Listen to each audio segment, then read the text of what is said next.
Basically machine हम जब भी कोई नया प्रोजेक्ट लॉन्च करते हैं तो सबसे पहले हम उसकी साइट ही विजिट करते हैं। मल्टी आपकी स्टोरी बिल्डिंग हो या घर हो या कुछ भी हो। तो आपको बात पर ये वाला प्लॉट तो काफी डिफिकल्ट नहीं लग रहा? ये डिप्रेशन में इसका कुछ पोर्शन था बेसिकली, टोटल प्रोजेक्ट घर प्लॉट जो वो डिप्रेशन में नहीं था। अगर बाजवा साहब ये जो आप कह रहे हैं कंपैक्शन टेस्ट, इसके बारे में थोड़ा सा बताएंगे क्या होता है और क्यों जरूरी है? जी, कंपैक्शन टेस्ट इसी जरूरत है कि नेचुरल साइल जो पड़ा होता है उसका आपके पास कोई कंफर्मेशन नहीं होती कि जी आपके ये कब का साइल फिलिंग है नहीं है, क्या चीज़ है। किसी बिल्डिंग के लिए पहले आपने साइल इन्वेस्टिगेशन करानी होती है। ठीक है।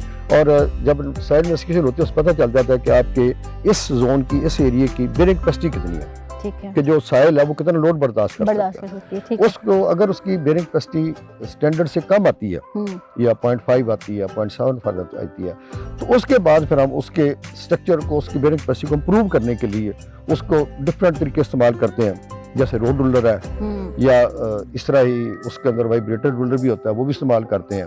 जब कंपैक्शन कर लेते हैं हम कंप्लीट, जो कि नेचुरल साइल की होनी चाहिए कंपैक्टेड, उसके बाद फिर स्ट्रक्चर हम स्टार्ट करते हैं उसके। अच्छा, स्टैंडर्ड क्या होता है इसका, क्या होनी चाहिए? स्टैंडर्ड इसकी 95 एस्ट्रो स्पेसिफिकेशन के हिसाब से 95 प्लस होनी चाहिए। ओके जी। और इस प्लॉट की कितनी आई थी?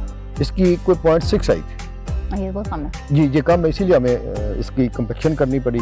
फिर हम कंपैक्शन करने के बाद फिर इसके अंदर नीचे हम एक लेयर डालते हैं जिसको हम रोड के नीचे भी डालते हैं। वाटर बोर्न मैकेडम क्रस्ट होती है जो कि हम जिसको हम नॉर्मल ज़बान में गहरा कहते हैं। जो नहीं, water barrier is a different thing. ये बेसिकली क्रस्ट स्टोन होता है जो हम, जिसको पंजाब आम ज़बान में गहरा कह देते हैं, वो आप पहले, फिर उसके बाद वो डालते हैं। अच्छा। फिर उसकी कंपैक्शन करते हैं गैडे की, फिर उसका भी टेस्ट लगेगा जिस तरह रोड के नीचे डालते हैं। अच्छा, ठीक है। हाँ, ठीक है। आपको नजर भी आ रहा है सामने ये। अच्छा, हर प्रोसीजर का अलग-अलग टेस्ट होता है? अलग-अलग टेस्ट होगा। जब उसकी हमारी कंपैक्शन टेस्ट उसका भी आ जाएगा जो हमने नीचे गड्ढा डाला है या ग्रेवल डाला है, तो उसके बाद फिर हम इसके ऊपर कंस्ट्रक्शन स्टार्ट करेंगे according to design structure engineer. अच्छा, उसके लिए आपने इंश्योर करना है कि वो स्टैंडर्ड साइज आप अचीव कर लें जो कि होना चाहिए। जी जी, जो होना चाहिए, जो एक स्ट्रक्चर के लिए बल्कि हर सूरत जरूरी है। अदरवाइज आपका स्ट्रक्चर किसी जगह के ऊपर फेलियर हो सकता है। अच्छा, वो जो घर बन रहा है वो काफी, उनकी जो लैंड है वो नीचे है और ऊपर है, तो इसमें अगर हम कंपैरिजन करें तो क्या डिफरेंस है?